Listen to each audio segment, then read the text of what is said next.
comentando que é vedada a reformatio in pejus, né? Então, assim, quem recorre não pode ser prejudicado pelo próprio recurso. Isso é, então, o princípio da proibição da reformatio in pejus. Mas mais do que saber o que é a reformatio in pejus, é importante que a gente saiba algumas peculiaridades desse princípio. A primeira delas é a gente entender que, quando estudamos o recurso adesivo, nós vimos que é possível que ambas as partes recorram. E aí, se eu tenho um recurso de ambas as partes, é possível, evidentemente, que um dos recorrentes saia prejudicado. Mas é claro que eles vão ser prejudicados, se for o caso, por provimento do recurso da parte ex-adversa, e jamais no julgamento do próprio recurso. Isso é extremamente importante que vocês percebam. A gente vai ter o julgamento de dois recursos. A partir do momento que o tribunal der provimento ao recurso de um, o outro estará prejudicado enquanto recorrido, não como recorrente. Tudo bem? E, por fim, a gente tem uma peculiaridade também muito interessante, que é a questão da matéria de ordem pública. A gente sabe que a matéria de ordem pública pode ser conhecida de ofício a qualquer tempo e em qualquer grau de jurisdição. O que significa, portanto, que é plenamente possível que alguém recorra e perca, mas não porque perdeu no mérito, e sim porque perdeu em uma questão de ordem pública. Imaginem vocês a seguinte situação. Eu entro com uma ação de indenização por dano moral. Eu alego lá, por exemplo, que eu fui indevidamente inscrito no SPC e Serasa, e aí, com base nisso, eu faço um pedido de dano moral. No entanto, o juiz de primeiro grau, apesar de ter julgado procedente, acolhendo o meu pedido, ele não se deu conta de que eu era ilegítimo. A petição inicial não trazia um link subjetivo entre o pedido e a parte autora. Muito bem, ninguém percebeu isso em momento nenhum, nem eu, nem a outra parte, nem mesmo o juiz. E aí, eu havia pedido R$10.000 e a empresa foi condenada a 5 mil. Insatisfeito, eu recorro, eu peço que o tribunal aumente o valor dessa indenização para que chegue nos R$10.000 que eu havia pleiteado. No entanto, ao chegar no Tribunal de Justiça, o relator percebe que eu sou ilegítimo. E aí, evidentemente, em atenção aos artigos 9 e 10 do Código de Processo Civil, esse relator vai ter que me oportunizar a manifestação, jamais proferindo uma decisão surpresa, mas é possível, então, que ele, de ofício, mas não de surpresa, extingua o processo em decorrência da ilegitimidade. Ou seja, eu tinha 5 mil garantido e perdi. Perdi pelo conhecimento de uma matéria de ordem pública que foi feita de ofício. Notem, inclusive, que esse título executivo que fosse feito, caso eu não houvesse recorrido, seria um título executivo nulo e que daria, portanto, ensejo a uma série de discussões após o trânsito em julgado. Então, essas duas peculiaridades para a gente se lembrar. Havendo recurso adesivo, é possível, e normalmente é o que acontece, que uma das partes perca. E a segunda questão é, a matéria de ordem pública pode ser conhecida de ofício. Portanto, é possível que eu chegue no tribunal tendo ganhado um determinado valor em sede de sentença, mas, quando do julgamento do recurso, alguém pode levantar uma matéria de ordem pública e o meu processo ser extinto, por exemplo. Por esse motivo, eu sairia sem nada. Beleza? Mas isso não caracteriza reformatio in pejus, tá? É importante destacar.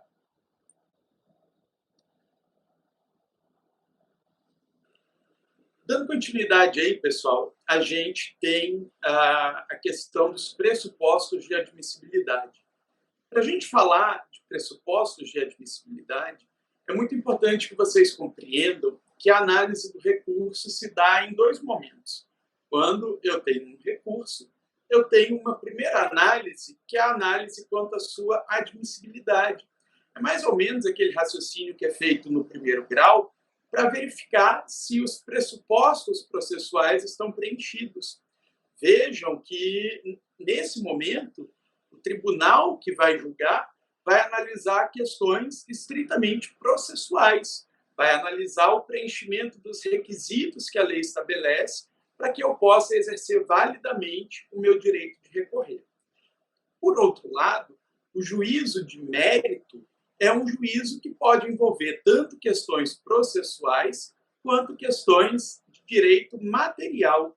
Voltando aqui nesse slide, a gente tem uma questão bem importante. Olha só, para entender o juízo de mérito, a gente tem que lembrar isso aqui. Olha, quando eu peço reforma, normalmente eu estou falando de matérias envolvendo direito material, enquanto, quando eu peço a cassação, eu estou falando necessariamente de matéria processual, procedimental. Vejam que essas questões, os erros em judicando e os erros em procedendo, são o mérito do recurso. São o erro que a parte está apontando com relação à decisão judicial que está sendo impugnada. Não tem nada a ver com o recurso em si, tem a ver com a decisão. Os pressupostos de admissibilidade que vão gerar o juízo de admissibilidade, esse sim tem a ver com o recurso, tanto com o recurso intrinsecamente considerado, quanto com o recurso extrinsecamente considerado. Olha só, pessoal, quando eu tenho um recurso, a lei vai estabelecer uma série de requisitos que devem ser preenchidos pela parte que resolve exercer essa faculdade processual. E a gente tem aí, então, um juízo que vai ser feito quanto ao preenchimento desses requisitos.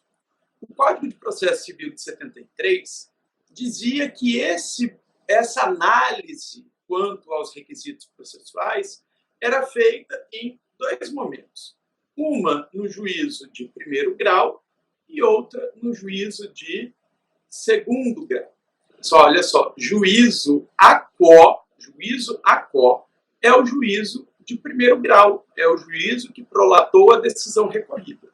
Enquanto o juízo ad quem é o juízo que tem a competência para decidir o recurso que está sendo interposto. É bem verdade que quando a gente pensa na admissibilidade processual, na admissibilidade recursal, é inevitável que a gente fique imaginando, ora, mas quem faz a análise desse recurso? O Código de Processo Civil diz para a gente que o recurso é interposto, em regra, no juízo a quo, ou seja, no juízo que prolatou a decisão.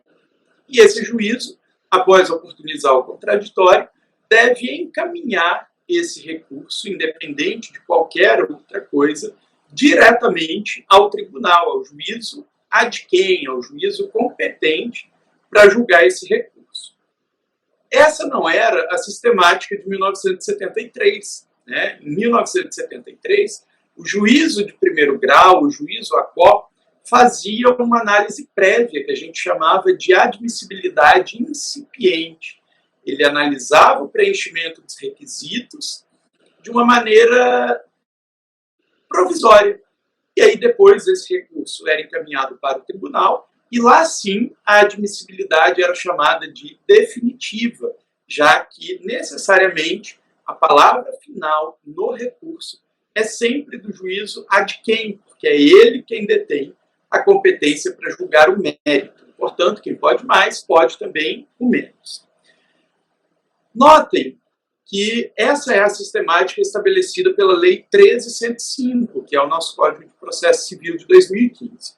No entanto, quando o Código ainda estava na vacatio legis, houve uma alteração para dispor que os recursos especiais e recursos extraordinários seguiriam aquela mesma sistemática do Código de 1973.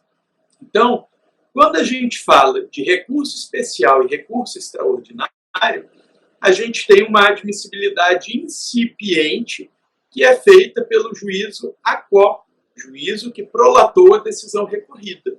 E depois, um juízo ad quem, que vai definir, né, se o recurso deve ser admitido ou não. Qual é a grande desvantagem de você ter uma análise no juízo ACOR? A grande desvantagem é, primeiro, o atraso processual, mas principalmente o aumento da recorribilidade. Porque, vejam bem, quando o juízo ACOR faz uma análise dos pressupostos de admissibilidade, se a parte não concordar, ela vai ter direito a um recurso. E esse recurso vai ser, portanto, um recurso extremamente formal. É um recurso para analisar a validade do recurso. Percebam que uma mesma decisão judicial, para ser efetivamente reapreciada, deu ensejo a 2 recursos, o que é algo extremamente gravoso para a nossa jurisdição, torna o processo muito mais lento e, naturalmente, tem um custo, né, muito significativo nesse procedimento. Mas essa é a sistemática. Então, em recursos de natureza comum, recursos ordinários, a gente não tem admissibilidade no juízo ACOR. Quando a parte recorre, o juiz ACOR autoriza o contraditório e encaminha o feito para o tribunal, independentemente da análise de admissibilidade. Por outro lado, em se tratando de recurso especial e extraordinário, o juízo ACOR faz uma análise de admissibilidade e somente se ele entender que o recurso merece ser conhecido, encaminha para o tribunal de quem vai fazer a análise do mérito. Bem? Falando então aí dos pressupostos, a gente tem 2 classificações. Uma delas vai falar sobre pressupostos intrínsecos e extrínsecos. Quando a gente fala de pressupostos intrínsecos, a gente está falando de pressupostos que são da essência da decisão que está sendo impugnada, que fazem parte da decisão que está sendo impugnada. Enquanto pressupostos extrínsecos não tem nada a ver com a decisão que está sendo impugnada. Eu passo dessa outra classificação que eu trouxe aqui para vocês. É uma classificação que diz que os pressupostos podem ser subjetivos ou objetivos. Subjetivos são aqueles que dizem respeito às partes, né? Então, a gente vai ter aí legitimidade e interesse recursal.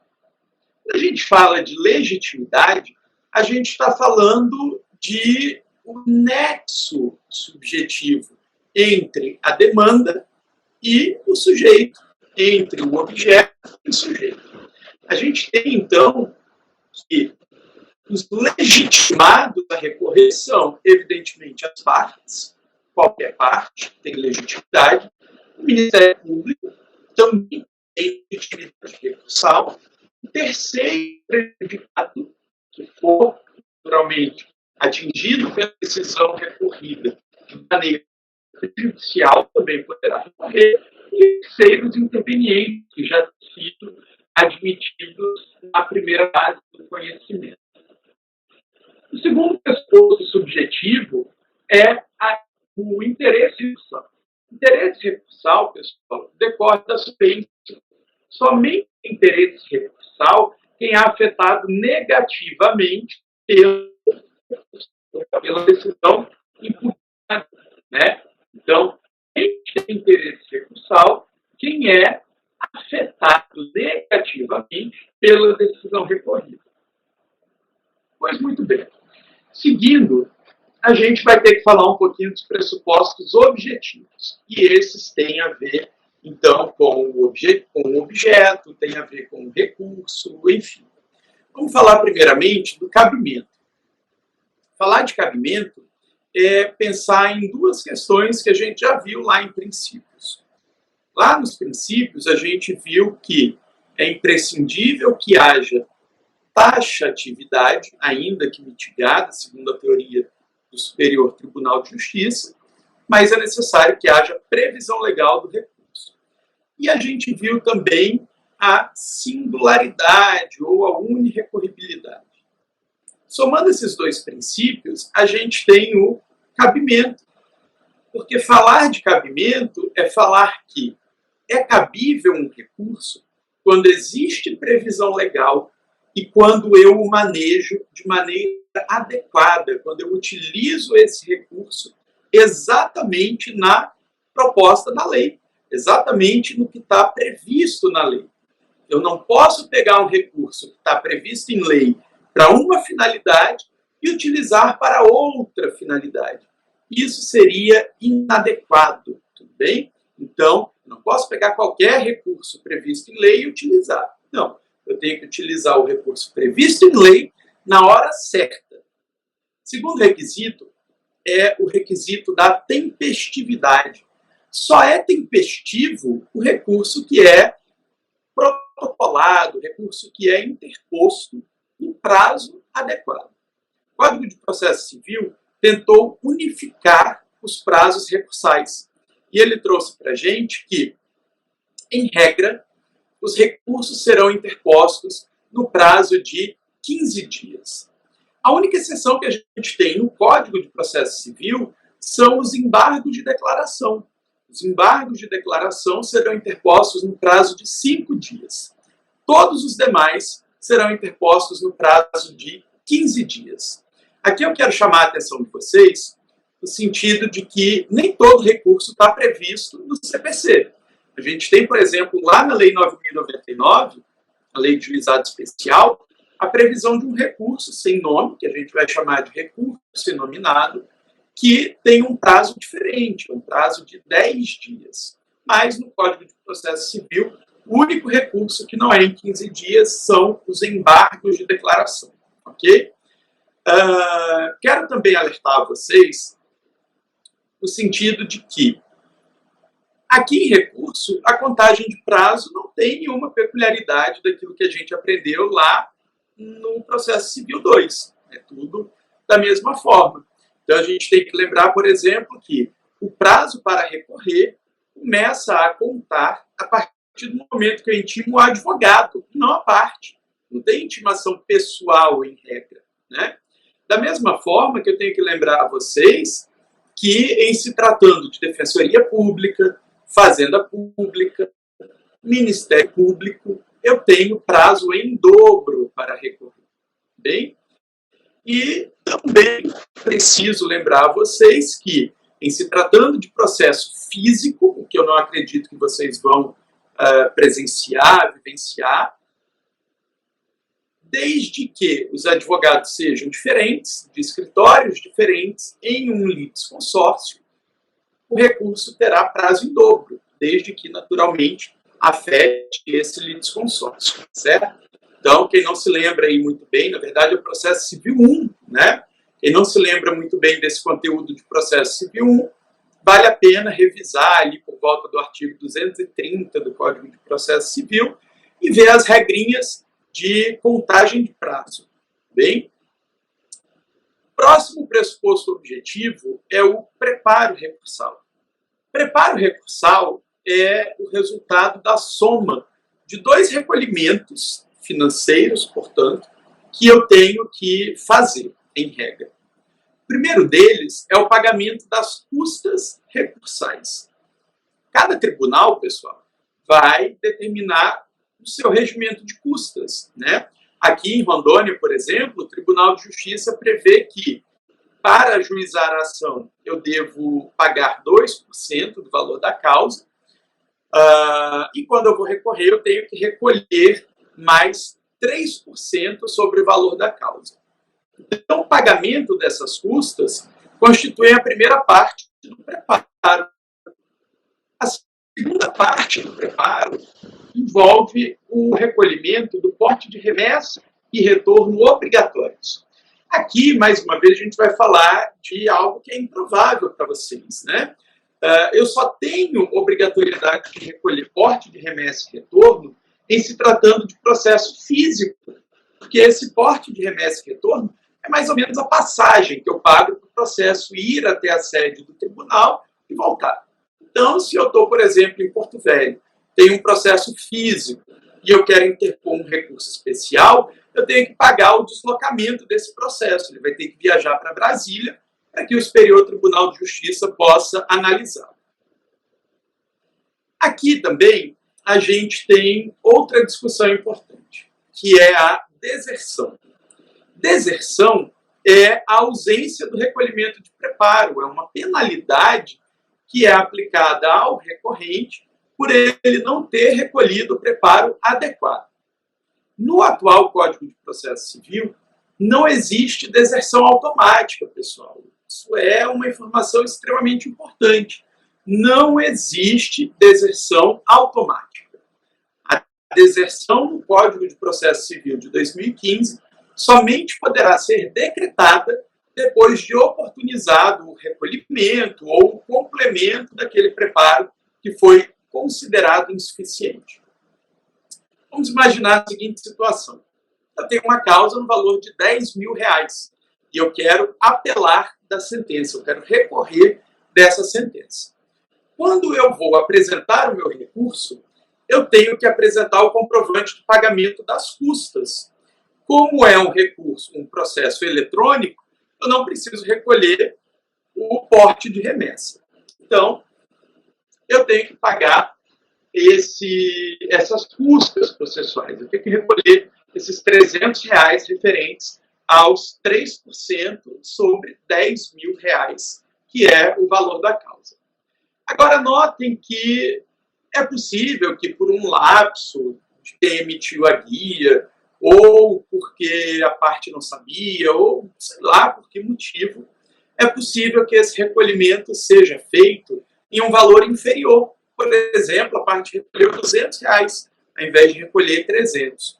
O Código de Processo Civil vai dizer para a gente que, necessariamente, antes do juiz ou do relator, normalmente o relator, considerar esse recurso inadmissível, ele tem que oportunizar o complemento desse preparo no prazo de 5 dias. Então, quem recolhe insuficiente tem que complementar no prazo de 5 dias.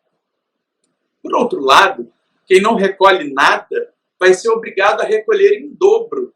Então, vejam, eu tinha que recolher R$300. Não recolhi nada, vou ter que recolher 600 no prazo de 5 dias determinado pelo relator.